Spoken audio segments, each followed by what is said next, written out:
Hello and welcome back to another video. Today we'll be reviewing the LEGO Star Wars Executor Star Destroyer Super Star Destroyer. This is part of the 18 plus line, set number 75356, 630 pieces, and is part of the 40 years of the Return of the Jedi sort of movie. So that is the box art here. Pretty cool ship. I do love the sort of soft red glow we have in the background of the Super Star Destroyer. See a couple of the features. You have the stand here, the plaque. Got another sort of print here with the Executor there. We have two Star Destroyers off the side of the ship as a sort of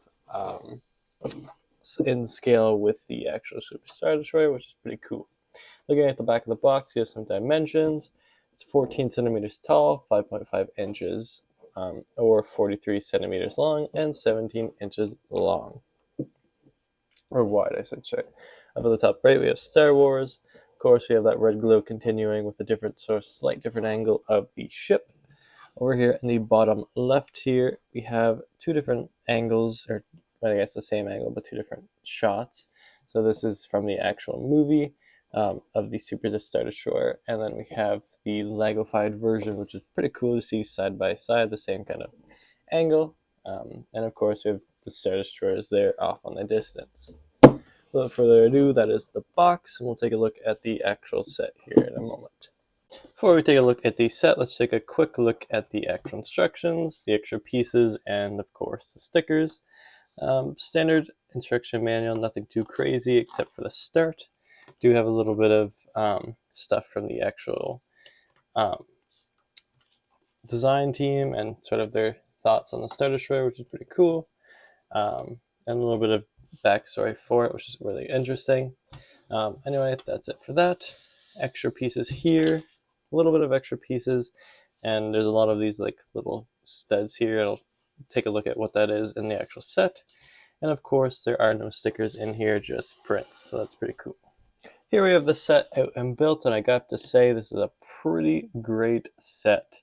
Pretty nice entry into the actual Starship collection. Of course, now we have the new Millennium Falcon, Tantive 4, and the Invisible Hand. Just taking a quick look across the actual ship before we look into anything more closely. It is quite long, as it is the Super Star Destroyer. Taking a closer look at the sort of greebling they have going on, it's really, really cool. Sort of different techniques that are thrown out to actually build this. You can see there's a little bit of blue throughout. I do wish there was a little bit more, as there is quite a bit of blue in the actual movie. But other than that, that'd probably be the only sort of complaint for that. You can look at the back here. It is really cool how they sort of do the paneling and the curvature of the actual ship. Losing a thruster, we'll actually take a look at that in a second. Gonna plop this off the stand. Oh, we're losing everything, absolutely everything. So here we have the back of the ship. See, there's a ton of thrusters, and one actually fell off. So put that on. I'm just taking a look at what the underside looks like. A lot of sort of layering to it, which looks really nice. We could only assume that this is probably a hanger. The stand goes here with this little piece, connects into that. So you can either have it how I had it. You have to be careful, I'm losing thrusters like crazy. Or we could flip it around and have it the other way, which is nice. Other than that, yes, be very careful. These thrusters are very, like, they're falling all over the place. The ship comes with two Star Destroyers that are off the side. You can see they're connected by these clear plastic pieces. I did end up losing mine just now, which sucks. But that's all right. Overall, really great ship, and it's cool we can actually take it off the stand without any issue. You can kind of like swish it around, although you wouldn't swish it around in the movie, but still. And of course, it does look great on that stand. You just put it on the other way just to show that you can. And it's just like that, kind of just there. Very nice display piece.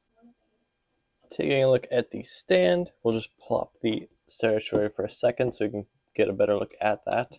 It's a pretty simple black base. There is these two additional sort of metallic grill pieces, and of course we do have the printed Lego Star Wars Executor, which is quite nice.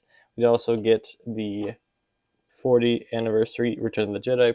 This is also a print. Sadly, there is no official way to put this. I know on the box it does show this, which is what I'll do, is just plopping off one of the grill pieces and putting the 40th anniversary right there.